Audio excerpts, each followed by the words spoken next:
ആമദീനെന്ത് ചന്തമാണ്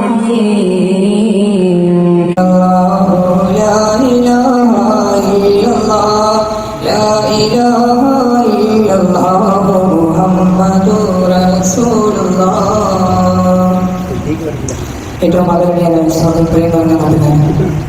mobile നാം ഉപയോഗിക്കുന്നതിന് പകരം പലപ്പോഴും നമ്മൾ ഉപയോഗിച്ചുകൊണ്ടിരിക്കുന്ന ഒരു സാഹചര്യത്തിൽ ഉമ്മയും ഉപ്പയും മുതിർന്നവരും ഗുരുവും ആധാരവൃന്ദം ജനങ്ങൾ എന്നാ മൊബൈലിൽ അഡിക്റ്റ് ആയിക്കൊണ്ടിരിക്കുന്ന ഒരു സാഹചര്യത്തിലുമാണ് പുതുപ്പറമ്പ് മൊബൈൽ സഹായതാരത്തിൽ നിന്ന് മൊബൈൽ ഫോൺ അഡിക്ഷൻ പരിഹാരമാർഗം സാധ്യമാണെന്ന വിഷയത്തിൽ പ്രമേയത്തിൽ ത്രൈമാസ ക്യാമ്പയിൻ നിങ്ങൾ അവതരിപ്പിക്കുന്നത് അല്ലാഹു ഫതഹാക്കി തരട്ടെ.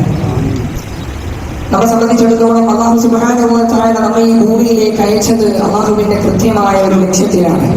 ആ മനോഹരമായ ലക്ഷ്യമാണ് ഹബീബായ റസൂലുള്ളാഹി സ്വല്ലല്ലാഹു അലൈഹി വസല്ലം നമുക്ക് കാണിച്ചു തന്നത്.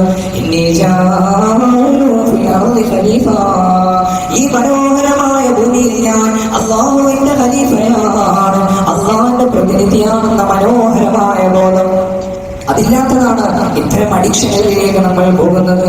പരിശുദ്ധമായ സൂറത്തുൽ ഖുർആനിൽ അല്ലാഹു തആല പറയുന്ന ഒരു ആയത്തുണ്ട്. ബിസ്മില്ലാഹിർ റഹ്മാനിർ റഹീം. വമിനന്നാസി മൻ യശ്തരി ലഹ്വൽ ഹദീസ് ലിയുദില്ല സബീലില്ലാഹി ബിഗൈരി ഇൽം വയത്തഖിദാ ഉലൈക ലഹും അദാബുൻ മുഹീൻ. അല്ലാഹു തആല പറയുകയാണ്, വമിനന്നാസ് ജനങ്ങളെ നിങ്ങളുണ്ട്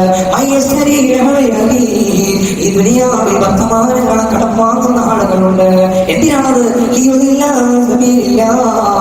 അല്ലാഹുവിന്റെ പരിശുദ്ധമായ മാർഗത്തെ ഇല്ലാതാക്കാൻ.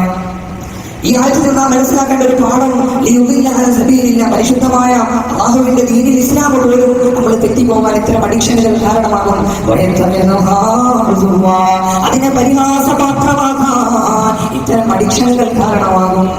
അതുകൊണ്ട് ആദ്യമായി നമ്മൾ മനസ്സിലാക്കേണ്ടത് ഗൗരവത്തോടുകൂടി ഇത് നമ്മെ നശിപ്പിക്കുമെന്ന ഒരു ബോധമാണ്. രണ്ടാമതായി വേണ്ടത് ക്രമപ്രവൃത്തമായ നിയന്ത്രണമാണ്. 6-ാം നൂറ്റാണ്ടിന്റെ മദീന 3 ഡബ്ല്യുവിന്റെ അടിക്കായിരുന്നു എന്ന് ഹബീബായ റസൂലുള്ളാഹി സ്വല്ലല്ലാഹു അലൈഹി വസല്ലം തങ്ങൾ പറയുന്നുണ്ട്. 1 വിമണാണ്, പെണ്ണാണ്, 2 വാറാണ്, യുദ്ധമാണ്, 3 വൈരാണ്, കള്ളാണ്. 6-ാം നൂറ്റാണ്ടിന് ആഗമനം രസിച്ചിരുന്ന മദ്യമാണ് എന്റെ ഹബീബായ റസൂലുള്ളാഹി സ്വല്ലല്ലാഹു അലൈഹി വസല്ലം തങ്ങൾ തുടച്ചു നീക്കിയത് 4 ഘട്ടങ്ങളിലൂടെയാണ്. അതിലേക്ക് നോക്കുമ്പോൾ ഇത്തരം ഒരു അഡിക്ഷൻ നമ്മൾ തുടച്ചു മാറ്റേണ്ടത് ഘട്ടങ്ങളിലൂടെയാണ്. ഒരിക്കലും പെട്ടെന്ന് മാറ്റിയെടുക്കൽ ഭൂഷണമല്ല. ഇനി ഞാൻ പള്ളിയിൽ കയറിയാൽ മൊബൈൽ ഉപയോഗിക്കില്ല, അനാവശ്യമായ പ്രവർത്തനങ്ങളിൽ ഏർപ്പെടില്ല എന്നിങ്ങനെ മനോഹരമായ തീരുമാനങ്ങൾ എടുക്കണം. മൂന്നാമത്തത് അതിന് ആനന്ദങ്ങൾ കണ്ടെത്താനാണ്. ഹബീബായ റസൂലുള്ളാഹി സ്വല്ലല്ലാഹു അലൈഹി വസല്ലം തങ്ങൾ എന്റെ ശേഷം ഈ ദുനിയാവിൽ ഈ ഭൂമാഗോളങ്ങളിൽ അറിവ് കൊണ്ട് പരത്തുന്ന ഒരാളിന് വരുവേ എന്ന് പറഞ്ഞ ഒരു പണ്ഡിതൻ തന്റെ 15-ാം വയസ്സിൽ ഭാവിയായ അവിടെ നിന്ന് പറയുന്ന കനക സുന്ദരമായ ഒരു അധ്യാപനം,